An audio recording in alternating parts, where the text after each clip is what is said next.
ఒక పక్క బాధ ఆవేదన ఈ ప్రాజెక్ట్ చూస్తా ఉంటే ఈ ప్రాజెక్ట్ ని ఆంధ్రప్రదేశ్ ఒక జీవనాడిగా పోలవరం ఆంధ్రప్రదేశ్ రాష్ట్రానికి ఒక వరంగా భావించి ఆ రోజు మనం శ్రద్ధ పెట్టాం. ఈ ప్రాజెక్ట్ వల్ల ఇది పూర్తి చేసుకుని నదుల అనుసంధానం చేసుకోగలిగితే ఈ రాష్ట్రానికి కరువు అనే మాట లేకుండా చేయొచ్చనే విధంగా మనం ఆలోచించి ప్రాజెక్ట్ ముందు తీసుకుపోయాం. ఆ రోజు కూడా చాలా దూరదృష్టితో నాకుండే అనుభవంతో ఎన్నికలైనాయి 2014లో. ఇక్కడ తెలుగుదేశం పార్టీ గెలిచింది, బీజేపీ తెలుగుదేశం పొత్తున్నాం. ఢిల్లీలో ఎన్డీఏ వచ్చింది. నేను మొట్టమొదటిసారిగా రిక్వెస్ట్ చేసింది, ఎందుకంటే నేను విజువలైజ్ చేశాను కాబట్టి 7 మండలాలు తెలంగాణలో ఉన్నాయి, కరువుకి ముంపు గురయ్యే మండలాలు. ఆ 7 మండలాలు కానీ మనకి ఇవ్వకపోతే 2 రాష్ట్రాలు జూన్ 2వ తారీఖు నోటిఫై అవుతాయి.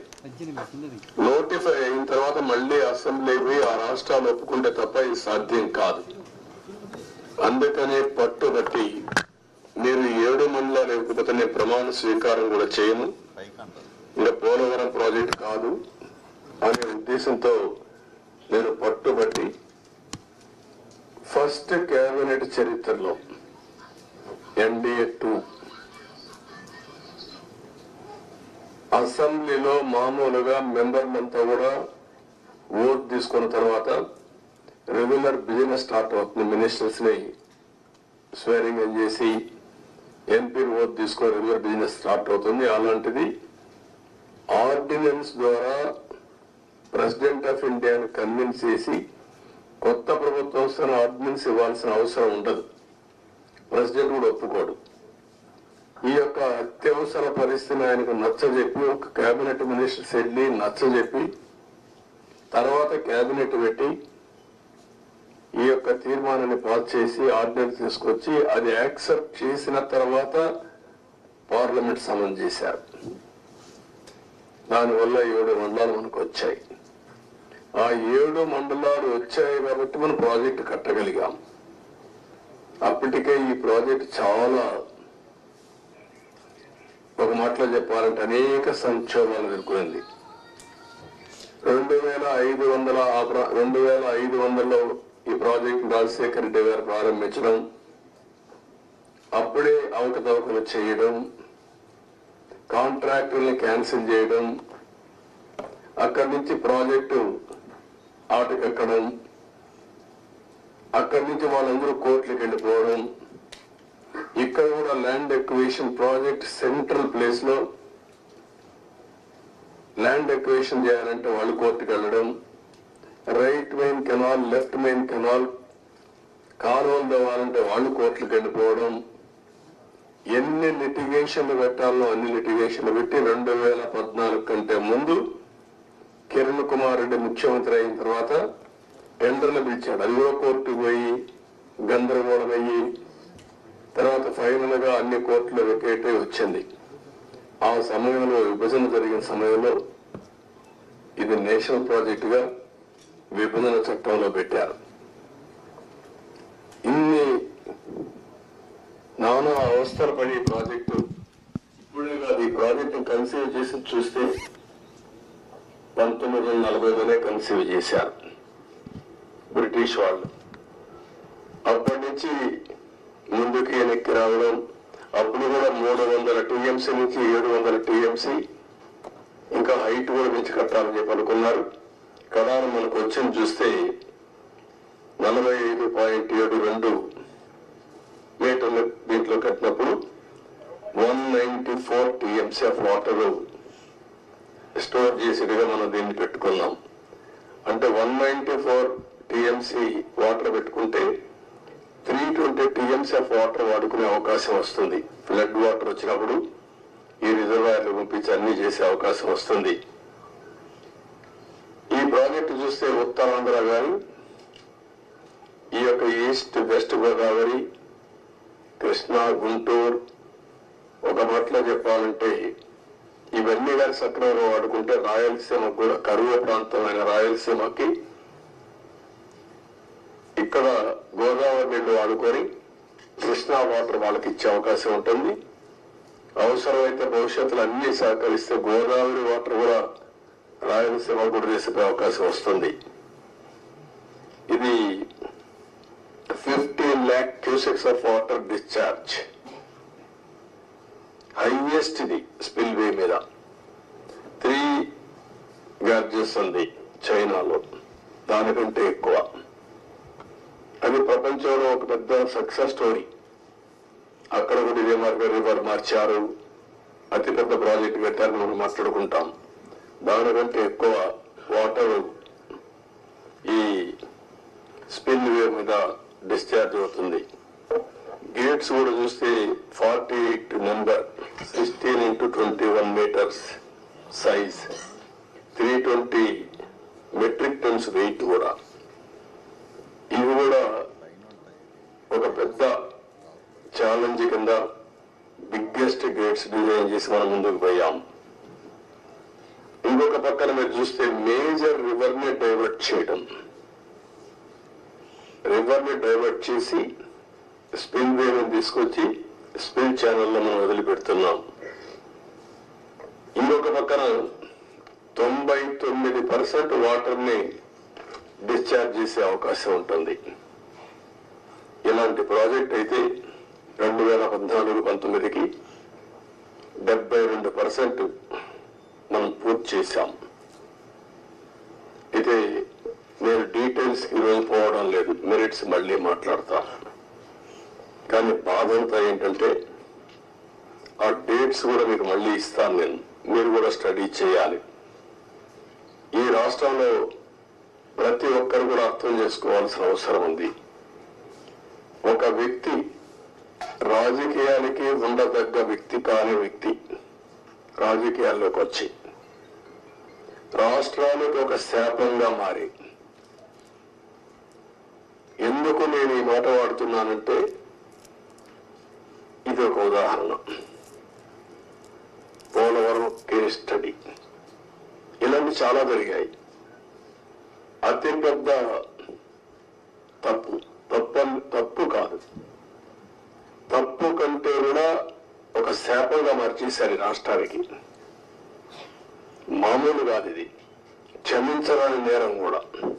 ఒక చిన్న తప్పు చేసేది అనుకుంటాం, అలాంటి పెద్ద ఇది చేసి డయాఫామ్ వాల్, ఇక్కడ ప్రెస్ లో మీరు చాలా మంది ఉంటారు.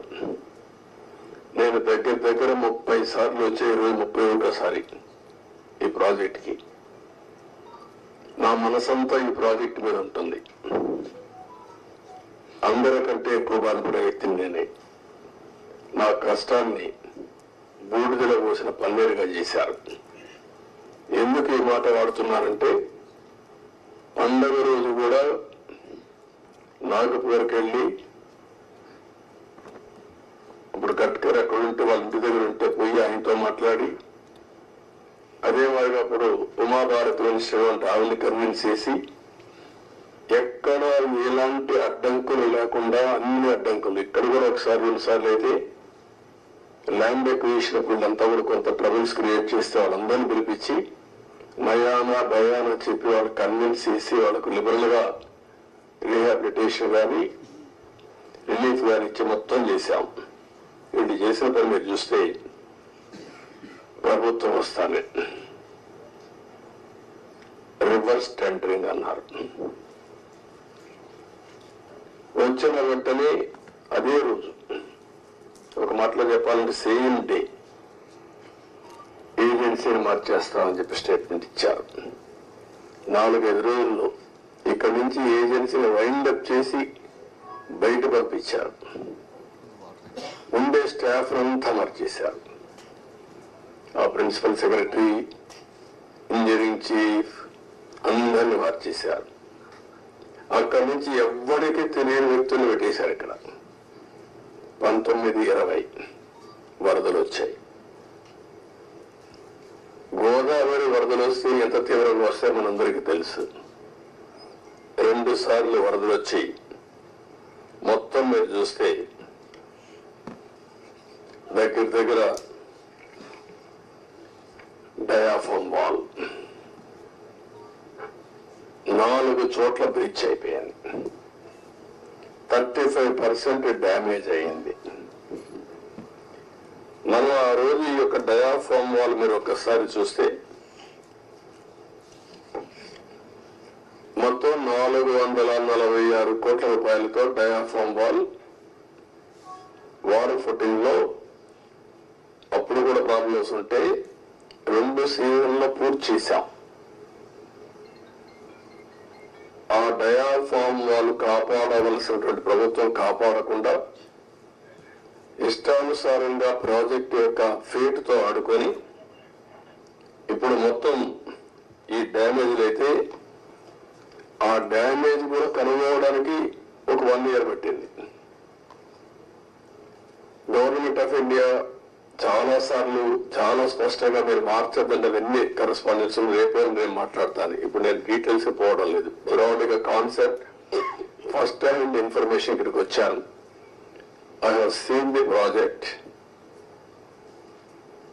మామూలు వాళ్ళైతే అర్థం కాదు. నేను ఒక 100 సార్లు ఈ ప్రాజెక్ట్ గురించి రివ్యూ చేసి ఉంటాను. 30 times ఇక్కడికి వచ్చి ప్రాజెక్ట్ లో చూశాను. అడుగడుగున అన్ని నిర్ణయాలు నేను భాగస్వామిని అని అర్థం చేసుకోగలిగాం. ఈరోజు ఒక పక్కన డయాఫ్రామ్ వాల్ 3 bits లో పోతే ఇప్పుడు ఆల్టర్నేటివ్స్ ఏంటంటే మీనవేషాలు లెక్కేసే పరిస్థితికి వచ్చారు. ఇందులో ఆ 2 బిట్లు కానీ ఎక్కడికక్కడ ఒక parallel D wall diaphragm wall బయటికి ఎక్కడ డ్యామేజ్ అయిందో దానికంటే ముందు ఒక ప్యారలల్ గా పెట్టి దాన్ని కవర్ చేస్తే 447 కోట్లు అవుతుంది. మామూలుగా మనం ఖర్చు పెట్టింది 446 కోట్లు. ఇప్పుడు రిపేర్ చేయడానికి 447 కోట్లు. ఓకే, మొత్తం దాని అప్పటికి కూడా గ్యారంటీ లేదు. ఈ డయాఫ్రామ్ వాల్ ఈ ప్యారల్ గా 447 కోట్లు ఖర్చు పెడితే మిగిలిన భాగం అంతా పర్ఫెక్ట్ గా ఉంది, ఇంక ఇబ్బంది లేదు అనే పరిస్థితి లేదు. కాదు, మొత్తం డయాఫ్రామ్ వాల్ ప్యారల్ గా కట్టాలంటే 990 కోట్లు. ఇది ఒక భాగం. కాఫర్ డ్యామ్ పైన కాఫర్ డ్యామ్ ఉంది, కిందన కాఫర్ డ్యామ్ ఉంది. 550 కోట్ల రూపాయలతో పైన ఒక 250 కోట్లతో కిందన కాఫర్ డ్యామ్ 2 కట్టారు. ఇప్పుడు వీళ్ళు చేసిన నిర్వాహకం మధ్యలో గ్యాప్, లాస్ట్ లో గ్యాప్ ఉంటే ఆ లాస్ట్ గ్యాప్ ను ఫిలప్ చేయలేదు. రీజన్, ఆ సమయంలో ఏజెన్సీ లేరు, ఇంజనీర్లు లేరు.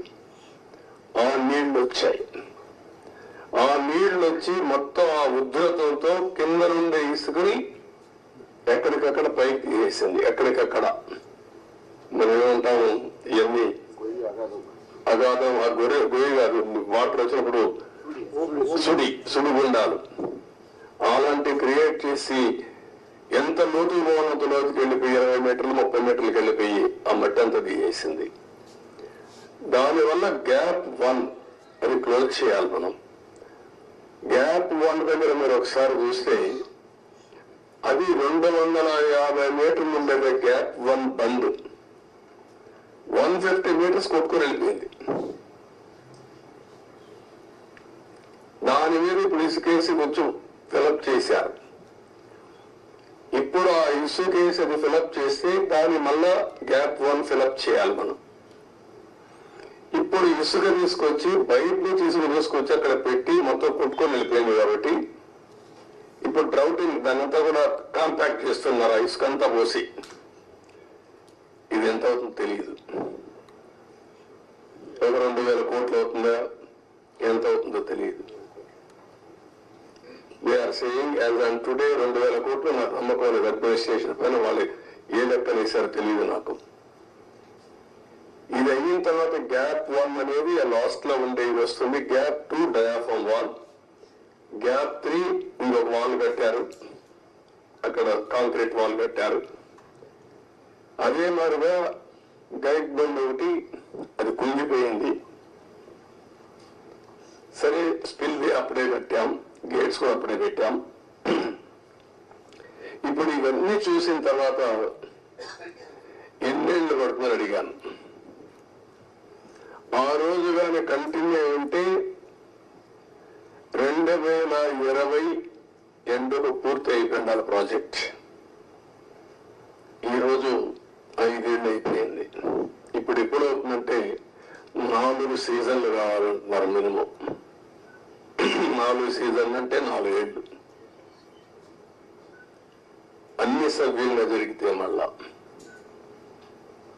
ఒక వ్యక్తి రాష్ట్రానికి ఒక శాపంగా ఎట్లా మారుతారనేది ఇది ఒక కేస్ స్టడీ. రాష్ట్రంలో ప్రతి ఒక్కరూ ఆలోచించాలి. నేను డిస్కస్ చేస్తాను. ఇంకా మేజర్ కంటూర్స్ మాత్రం నేను మాట్లాడుతున్నా. మామూలుగా చాలా మందికి అర్థం కాదు కానీ సబ్జెక్టు ఇవన్నీ చూసిన తర్వాత నాకు ఫస్ట్ నుంచి టచ్ లో ఉన్నాను కాబట్టి అర్థం చేసుకోగలుగుతున్నాం. ఇవన్నీ కూడా ఇంకా టెక్నాలజీస్ లో డిఫరెంట్ కంపెనీస్ కి అప్పచెప్పారు. ఒక messrs Afry India private limited Noida Sweden company, వాళ్ళని సెంట్రల్ వాటర్ కమిషన్ రికమెండ్ చేశారు. దీని కూడా వైపులో స్టోన్ కాలమ్స్ ఇవన్నీ కూడా ఏ విధంగా చేయాలి, ఎట్లా మీరు అక్కడ చూస్తుంటారు శాండ్ అంతా కూడా గుట్టలు గుట్టలుగా పోసారు. దాన్ని అంతా కూడా కాంపాక్ట్ చేయాలి, అంటే దాన్ని కన్సాలిడేట్ చేయాలి. కన్సాలిడేట్ చేస్తే లీకేజెస్ తగ్గుతాయని. పర్మిసబుల్ లీకేజెస్ కంటే ఎక్కువ లీకేజెస్ స్వీపేజెస్ ఉన్నాయి అక్కడ. అది ఇప్పుడు తెలియదు. ఇప్పుడు వాటర్ ఫుల్ గా వస్తే అప్పుడు తెలుస్తుంది. మళ్ళీ అది కంట్రోల్ కావాలి. అది కంట్రోల్ కాకపోతే ఆ నీళ్లు వచ్చేస్తే కాఫర్ డ్యామ్ ద్వారా డయాఫామ్ వాల్ చేయలేము. దీన్ని లిఫ్ట్ చేయాలంటే ఇంకొక ప్రమాదం. వచ్చిన వాటర్ అంతా లిఫ్ట్ చేయాలంటే దానికి డబుల్ ఎక్స్పెండిచర్. మళ్ళీ ఎంత కాంప్లికేట్ చేయాలో అంత కాంప్లికేట్ చేశారు. ఎన్ని చిక్కుముడు వేయాలో అన్ని చిక్కుముడు వేశారు. ప్రాజెక్ట్ ని గందరగోళం చేశారు. ఇవన్నీ ఇంకా నేను స్టడీ చేస్తున్నా. ఫస్ట్ ప్రైమరీ నేను ఏదైతే ఫస్ట్ తద్వారా ఎవ్రీ ఎకరాకు నీళ్లు ఇవ్వాలనుకున్నా. అందుకే మీరు చూస్తే 14-19లో ఆవరేజ్ అని ఎవ్రీ ఇయర్ 13,683 కోట్లు ఖర్చు పెట్టాం ఆవరేజ్. వీళ్ళు వచ్చిన తర్వాత దాన్ని 7,100 కోట్లు తగ్గించేశారు.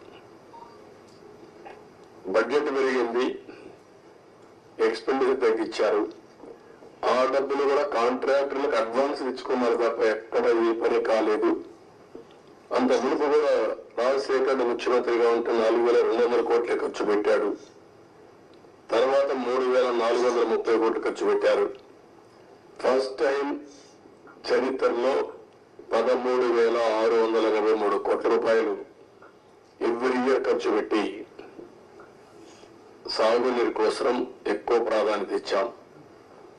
పోలవరాన్ని కూడా ముందుకు తీసుకెళ్ళాం. ఈరోజు ఈ పరిస్థితిలో మీరు కూడా అధ్యయనం చేయండి. డేటా అంతా మీకు కూడా ఇస్తాను. ఇందులో రహస్యాలు ఏమీ లేవు. అలాంటివన్నీ స్టడీ చేసి మనం ఏం చేయాలో చేయడం, దీన్ని కంప్లీట్ చేసుకోవాలి. ఇది ఒక కేస్ స్టడీగా ప్రతి ఒక్కరికి అర్థం కావాలి. రాష్ట్రంలో ఉండే ప్రతి ఒక్క వ్యక్తికి సంబంధించిన ప్రాజెక్ట్ ఇది. వాళ్ళ భవిష్యత్తుకు సంబంధించిన ప్రాజెక్ట్ ఇది.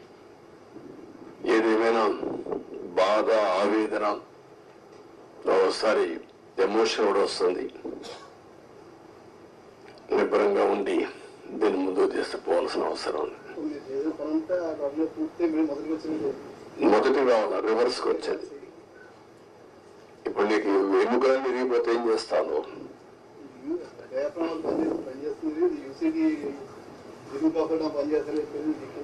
అది లేదు, అప్పర్ కాఫర్ డ్యామ్ లేదు, లోయర్ కాఫర్ డ్యామ్ లేదు, గైడ్ బండ్ ప్లస్ గ్యాప్ 1 సగం కొట్టుకొని వెళ్ళిపోయింది. ఒకటి కాదు, అస్తవ్యస్తమైన పరిస్థితి. సార్ రివర్స్ టెండరింగ్ అన్ని చేశారు కానీ డబ్బులు అన్ని ఆదా చేస్తున్నామని చెప్పి వేరే సంస్థలతో పని చేయించారు. ఇప్పుడు దానివల్ల ఆదాయం ఎంతండి? ఇప్పుడు కథనంగా ఖర్చు అయిపోతుంది ఎంతండి? నేను ఏమంటానంటే ప్రాజెక్టు కొట్టుకొని వెళ్ళక రివర్స్ టెండరింగ్ మీరు అర్థం చేసుకోవాలా.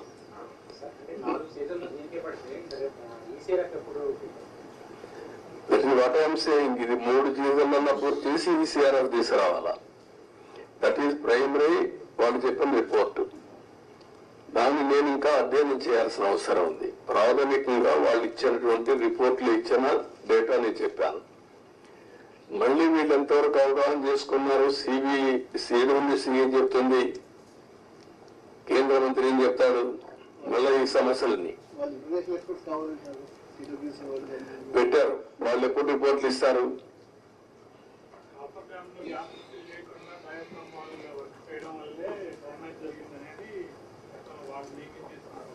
ఆరోపణ కాదు, కాఫర్ డ్యామ్ ని ఫిలప్ చేయడం కోసం క్లియర్ గా కట్టి ఆ 1 month లో ఈ ఏజెన్సీలు మార్చకపోతే అయిపోయింది.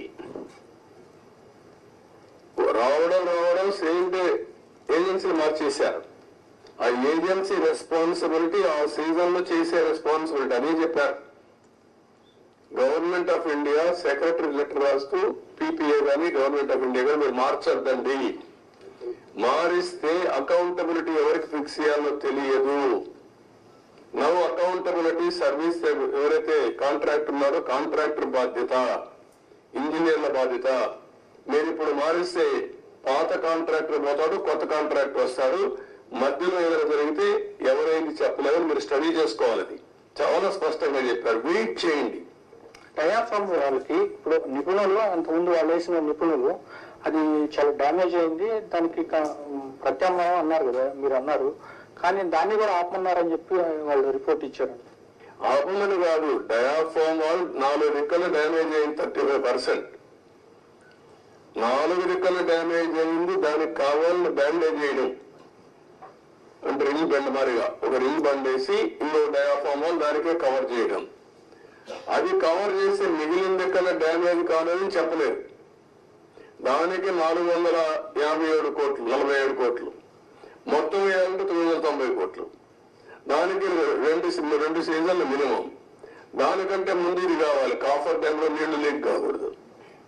మొత్తం కలిసి they are claiming 4 seasons. Entire upper coffer dam entire leakage మొత్తం డ్యామేజ్ అయిందని చెప్పేసి నిపుణులు ఎందుకని చెప్పి అది కూడా ఇప్పుడు ఎప్పుడైతే వాటర్ ఇక్కడ లోపలికి వచ్చి కిందన కాఫర్ డ్యామ్ ఉంది, పైన కాఫర్ డ్యామ్ ఉంది, నీళ్లు పోలేవు, సుడిగుండాలుగా మారి సుడిగా తిరిగి ఆ శాండ్ ఒక 20 మీటర్లు 30 మీటర్లు కొట్టేసింది, పైకి లేపేసింది, మొత్తం కొట్టుకోపోయింది. కొట్టుకోపోయిన తర్వాత కాఫర్ డ్యామ్ కూడా దెబ్బతింది.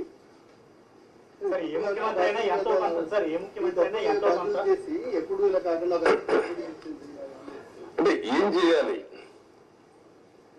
నేను మిమ్మల్ని అడిగేదంటే మీరు అందరూ కూడా చర్చ చేయాలి, ప్రజలు కూడా చర్చ చేయమని చెప్పాలి. సార్, ఏ ముఖ్యమంత్రి అయినా అభివృద్ధిలో ఎంతో కొంత తన మార్పు చూపించాలని చూస్తారు. కానీ 5 ఏళ్ళు ఇలా ఉండిపోవడం అంటే ఏంటి, అనుభవం లేకపోవడం వల్ల జరిగిందా లేక వేరే ఎజెండా ఉందా? అజెండా కాదు, అజం, మూర్ఖత్వం, అజం. ఏమీ తెలియకపోయినా ఇష్టానుసారంగా బిహేవ్ చేయడం, ఒక పద్ధతైన రాజకీయాలు చేయడం. అందుకే చెప్పాను, రాజకీయాల్లో ఉండదగ్గన వ్యక్తి కాదు. ఎలాంటి వ్యక్తులు రాజకీయాల్లో ఉండకూడదో అలాంటి వ్యక్తి కేస్ స్టడీ ఇది. Not only this.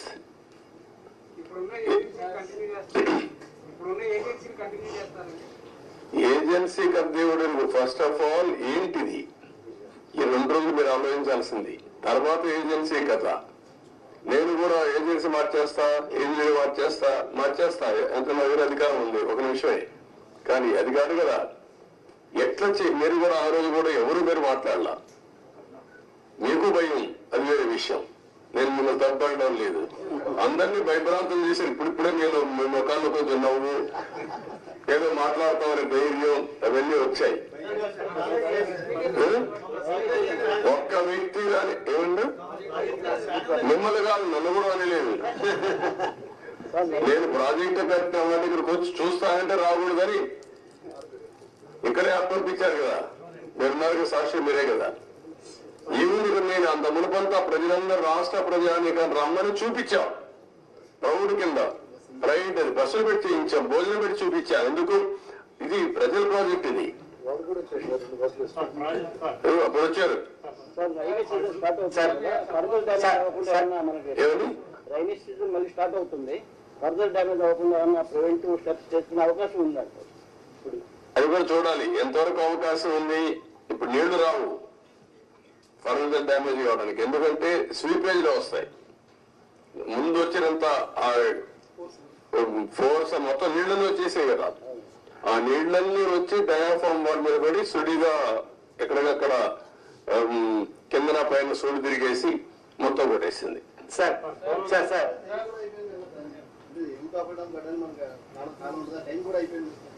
ఇప్పుడు చేయలేరు, ఏం చేయలేదు. November December season is over. Sir sir 2019 నుంచి సార్ ఎవరి దగ్గర చేద్దాం? Good point. బాధ్యత ఉండాలి కదా వ్యక్తులకి, ఉండాలి. అదే దాని మీద డిబేట్ చేయమన్నా ప్రజల్ని. సార్ సీఎం గారు గత ప్రభుత్వంలో ముఖ్యమంత్రి గారు ఒక రకంగాను, ఒక మంత్రి అనిల్ గారు ఒక రకంగాను, ఇంకో మంత్రి ఏమో వ్యంగ్యంగాను పోలవరం దీని గురించి ఇచ్చేశారు. మనకు దానికి డిఫరెన్స్ గా ఏం చేయకూడదు అంటే ఇప్పుడు ఏం చేయాలని నేను అడుగుతాను మిమ్మల్ని. నేనేం చేయాలని నేను కూడా ఇంకా అధ్యయనం చేస్తున్నా. ఈ రోజు ఒక మాట చెప్పి రేపు ఒక మాట చెప్పి డయాఫామ్ అంటే అది ఎక్కడ కనపడలేదు నాకంటే. అలాంటి మంత్రులు చూసాం, డయాఫామ్ వరకు కనపడలేదు మంత్రి. సార్ 2019 నుంచి 2024 వరకు సార్ 2019 నుంచి 2024 వరకు పోరాడు ప్రాజెక్టులో జరిగిన అక్రమాలపై ఏదైనా కమిటీ వేసే అవకాశం ఉందంట. అరే కమిటీ వేద్దామయ్యా, అది కాదు కదా మిమ్మల్ని మీరంతా కూడా ఏంటంటే మీరు కూడా ట్రెడిషనల్ గా ఆలోచిస్తున్నారు. మీకు కన్సర్న్ కనపడాలి. నాకు ఒక ఎంక్వైరీ చేసేయండి, యాక్షన్ తీసేసుకోండి, ఏం చేస్తారు మీరు. ఇంత డ్యామేజ్ జరిగింది, ఇన్ని వేల కోట్లు, ఇంత ప్రజల భవిష్యత్, ఇది ఎంత అన్యాయం జరిగింది. అది మీరు డిస్కస్ చేసే బదులు మీరు కూడా ఒక ఎంక్వైరీ చేసేయండి, ఎప్పుడు చేస్తారు చెప్పండి, ప్రాజెక్టు ఎంత అవుతుంది చెప్పేయండి అంటే నాకేదో పెద్ద అన్ని నాకు తెలిసినట్టు రాసి ఇచ్చేదానికి. సార్ నిర్వాసితులకు సంబంధించి సార్ ప్రాజెక్ట్ గురించి ఒక విషయం పక్కన పెట్టినా నిర్వాసితుల గురించి ఏంటి సార్? అది కూడా ఇది అది అన్ని లింక్డే. ప్రాజెక్ట్ కట్టకపోతే డబ్బులు ఇవ్వలేరు కదా, గవర్నమెంట్ ఆఫ్ ఇండియా కూడా ఇవ్వదు కదా, వాళ్ళకు అన్యాయం జరిగింది కదా. రోజు రోజు పెరిగిపోతుంది ఖర్చు కూడా. మళ్ళీ ఇప్పుడు వాళ్ళకి అప్పుడే కానీ ఇచ్చుంటే తక్కువ అమౌంట్ అయ్యేది. రోజు రోజు అమౌంట్ పెరిగింది, R&R పెరుగుతా ఉంది, ల్యాండ్ ఎక్విజిషన్ పెరుగుతా ఉంది. వెరీ కాంప్లికేట్ చేసేసారంటాను ప్రాజెక్ట్ ని. Sir one question 1 minute. You seem to be having good relations with the Prime Minister. Are you going to have any influence with the Prime Minister to get the 10,000 crore for the Polavaram project? అయిపోతున్నారు 10,000 కోట్లు నీకు ఇస్తాను, మీరు చేసేస్తారా? That amount is pending. What I'm asking you, are you able to study the project? First of all ఇక్కడ press కూడా మీరు గుర్తుపెట్టుకోవాల్సింది, హాఫ్ హ్యాండెడ్ గా హాఫ్ హార్టెడ్ గా కాకుండా కొంచెం స్టడీ చేసి కన్స్ట్రక్టివ్ గా పాజిటివ్ గా సజెషన్స్ ఇవ్వండి. ప్రాజెక్ట్ కంప్లీట్ చేయాలి, నష్టం చేసిన వ్యక్తులపై చర్యలు తీసుకోవాలి. At the end of the day రాష్ట్ర భవిష్యత్తు, నేషనల్ ఇంట్రెస్ట్ కూడా కాపాడుకోవాలి. సార్ వన్ క్వశ్చన్ సార్, ఇప్పుడు 441 crores 990 crores రెండు ఆప్షన్స్ చెప్పారు, వాటికి సెంట్రల్ గవర్నమెంట్ నుంచి అసిస్టెన్స్ వచ్చే అవకాశం ఉందండి? వాట్ ఐఎమ్ సేయింగ్, ఇంత డ్యామేజ్ వాళ్ళు ఏమి చెప్పారు, ఏం చెప్తారు, ఇంతలో మాట్లాడలే కదా.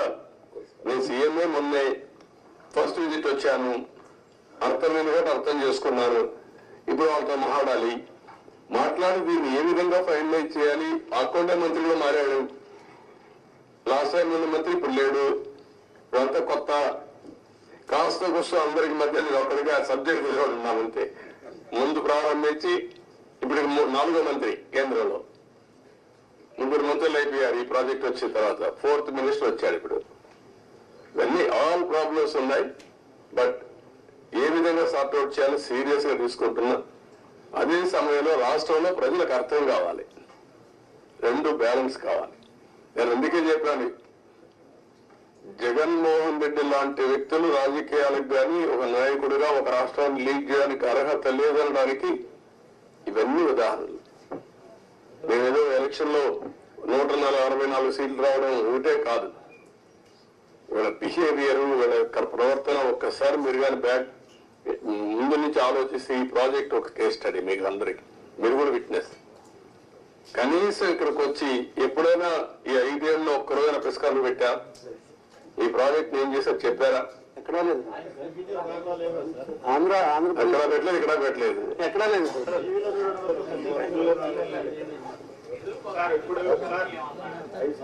అఖిల పక్ష కమిటీ ఏం చేస్తారు? అఖిల పక్షం వేస్తా ఏం చేస్తారు? కసో తిరిగేసి వెళ్తారు, అంతే కదా. అది కాదు కదా ఇష్యూ, ఎట్లా పరిష్కారం చేయాలి? సార్ ఇంకేమో ఫోర్కాస్ట్ కదా, అంటే ఇంత జాతి విపత్తు ఆంధ్రాకి ఇంత ఇబ్బంది కలిగింది. ఫర్దర్ గా మళ్ళీ ఇలాంటివి జరగకుండా, అంటే ఎవరు వచ్చినప్పుడు వాళ్ళు అలా కాంట్రాక్టర్ని అలా మార్చకుండా మీరేమన్నా రికమెండ్ అంటే జాతీయ స్థాయిలో ఇప్పుడు మీరు నేతగా ఉన్నట్టు ముఖ్యనేతలు అలాంటి రిఫార్మ్ ఏదన్నా సజెస్ట్ చేస్తారు? అదేమా అన్ని మాట్లాడదు ఇప్పుడు. అది కూడా దానికి అలాంటి డెమోక్రసీలో మనం ప్రజలు విజ్ఞతతో మనం ఓట్లేశారు, ఆ ప్రజలే లాస్ట్ టైం ఓట్లు వేశారు కాబట్టి లైసెన్స్ వచ్చింది డ్యామేజ్ చేయడానికి. ఇదో కేసు అది అంతే. గవర్నమెంట్ ఆఫ్ ఇండియా చట్టాలు తేవడేముంది, అన్ని రాష్ట్రాలకు తేలేరు కదా. ఒక రాష్ట్ర ప్రభుత్వం, కేంద్ర ప్రభుత్వం తప్పు చేసిన పనిష్ చేయాలి. ఎవరు పనిష్ చేయాలి? ప్రజలు పనిష్ చేశారు, సరిపోతుందా? 10 ఏళ్ళు కాదు, డబ్బులు ఎవరు డబ్బులు? ఇది tax payers money. Project safety ఇదే థ్రెట్, అన్ని ఉన్నాయి. మాట్లాడదు. Thank you sir. మాకు మంచి సమాచార శాఖకి మానవతా విలువలు ఉన్న అన్ని ఇస్తారు, ఎప్పటికప్పుడు ఇస్తారు, మీకు ఏం కావాలి ఇస్తారు.